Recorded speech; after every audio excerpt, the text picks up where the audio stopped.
Hey guys, what's up? This is Nico from Ungeek and I'm joined by Colin. What's up, guys? And we're here to unbox the Realme 3. Woohoo! So, it's the latest smartphone from Realme. Yep. And if you aren't familiar with the brand, could you tell us a bit about it? So Realme is a new challenger brand that came out around last year or maybe late last year. Okay.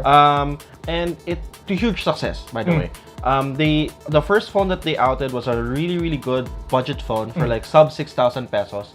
And they were able to sell, a lot of phones through online channels. Yeah, through online channels. Wait, this was the C1. This was the C1. So this was the C1. If you're not familiar, we do have a review and we do have features on C1 on the site. We'll link it down below as well. So now they are coming up with the second phone that, from Realme, which is the C3. What happened to the C2? So what happened to the R2? The R2 did not come into the Philippines. Okay, so they wanted to prioritize the C1 before, but right now they wanted to give us a little bit more with what we experienced with the C1 with the Realme 3. Okay, so if I remember correctly, I haven't reviewed the C1. You were the one to have the longest time with the phone, but from what I remember, the box was colored red. It was red and white. It was red and white. So they're now using the new logo, and this is actually the real logo of Realme. The real logo of Realme. There we go.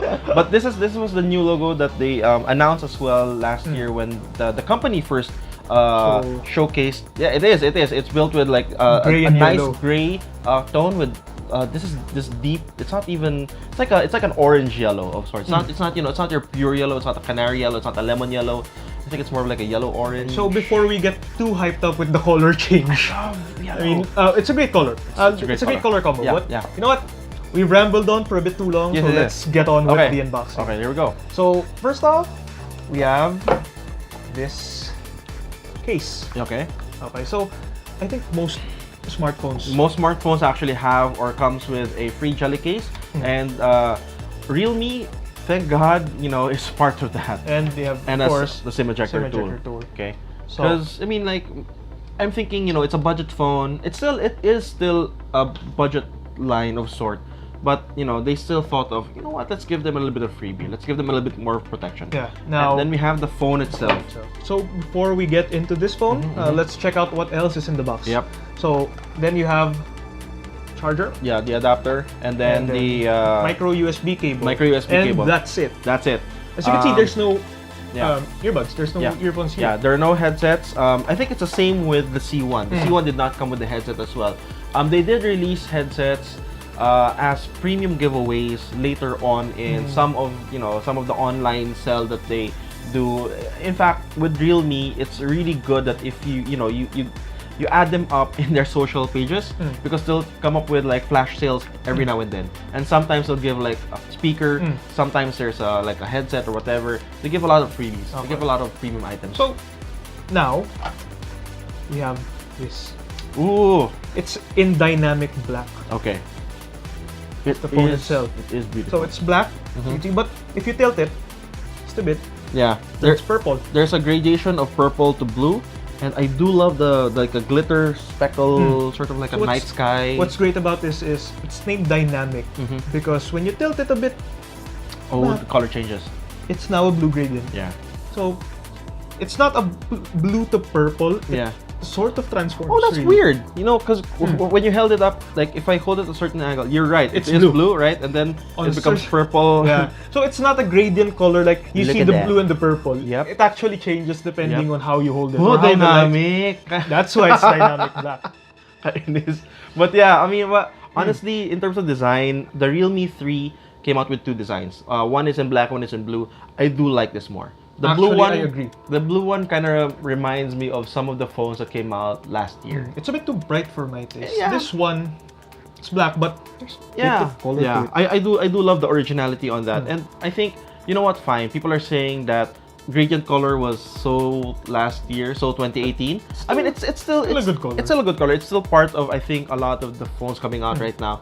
But what I love about this is that the subtlety of it. It's not like pure black. It's not even matte black. It is shiny though, and it does become a fingerprint magnet. But that's why you have a case. That's why you have a case. And if you notice, it's not actually glass back. This is polycarbonate. But you know what? It's not as bad as it feels. Yeah, it's not bad. And you know, it makes the phone lighter, makes it cheaper as well. Okay, so aside or more from, affordable, sorry, not cheaper, aside from the color, you have a fingerprint scanner? You have a fingerprint scanner, yeah. And then you have dual camera setup. You have dual camera setup. I think one is 13 megapixel and I think a plus a 5, if I'm not mistaken. Most likely a depth sensor, yeah. And the front camera? Yeah, the front camera, there we go. Here, it has a small notch. It has a small notch, yeah. It does come with a water droplet notch. Is that what they call it? Like a dewdrop notch, something like that. I mean, different manufacturers call it differently, yeah. But it's one of the smallest notches. Yeah. So again, that you can have. What I like about this is that it gives you more real estate, more screen real estate. More screen real estate. Display-wise, it's not bad. I do love that it has, you know, like an sort of like an edge-to-edge sort of display. There is a lot of bezels here though, but it has a bit of a chin, but yeah, it has a bit of a chin, but not so bad. Unless you really want to have a perfectly symmetrical phone.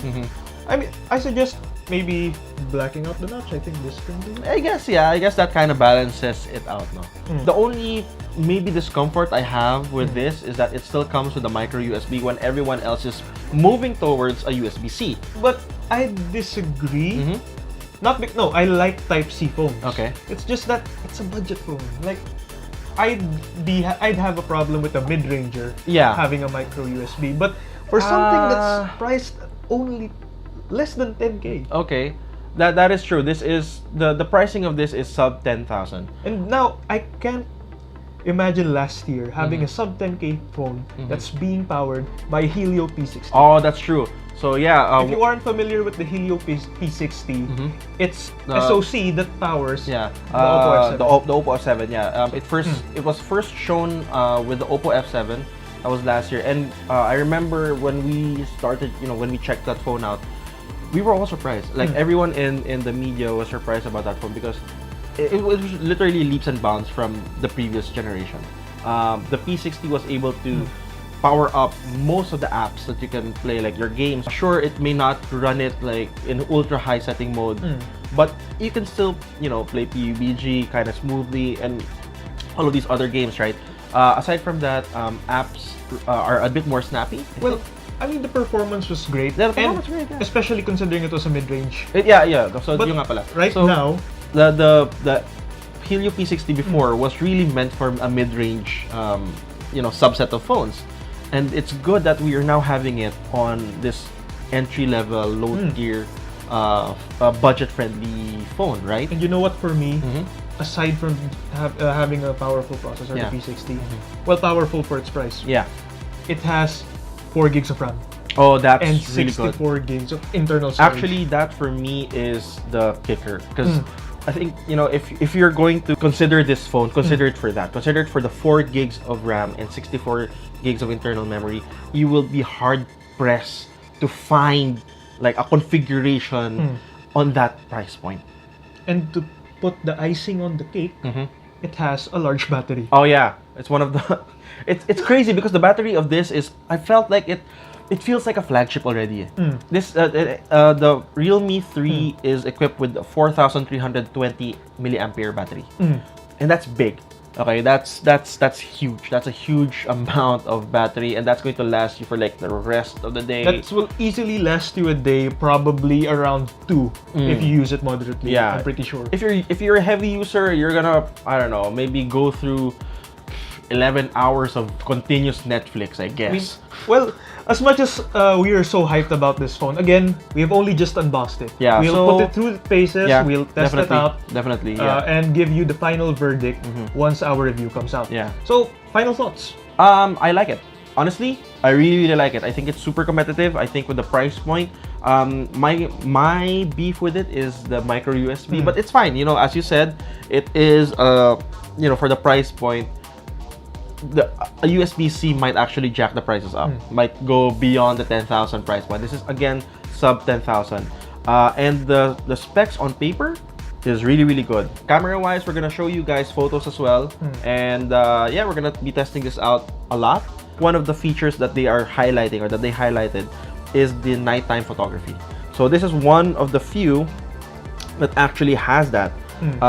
Yeah, actually has like a nighttime photography mode for, again, a sub 10,000 peso phone. It's a little bit insane. So for me, if you're looking for a phone that has, you know, all of these features and you don't want to shell out as much money, please do consider Realme. The build is really, really good as well. Personally, I'm hoping that it's as great as it seems on paper, because you'll be giving lots of people with just with budgets of under 10K a great smartphone. Yeah. It'll make games more accessible. It'll make a mid-range style phone much more accessible because of its price point. And I hope if it becomes a success, it'll push other brands to out similarly competitive smartphones as well. I mean, at the end of the day, consumers are winners Yeah, of course. if every smartphone is as competitive as the Realme 3. That's true. So hooray for us. Yeah. All right. Hooray for And with that, yeah, we'd like to invite you guys again to check out the site. We are going to be outing more stuff on the Realme. If this is something that interests you, please do check us out on ungeek.ph. And yeah, give this video a like, subscribe to our channel, and as always, I will see you guys on the next one. Okay? Keep on gaming.